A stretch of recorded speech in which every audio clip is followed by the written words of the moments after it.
ke orang ya Allah ya Rabb di pamuntayangan iwan tiga Gusti jeung di dosa anu panggedena iwal ti abdi jeung nu bisa narima kana tobatna kecuali Gusti abdi muntayang ka Gusti tengah penting urang inget-inget dosa baheula.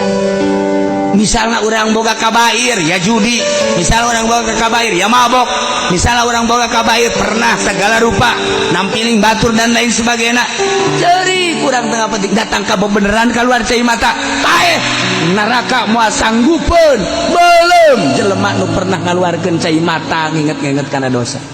Kunaon eta kulantaran kuresep-resepna Gusti Allah ka hamba nu pernah ngaluarkeun cai mata tobat.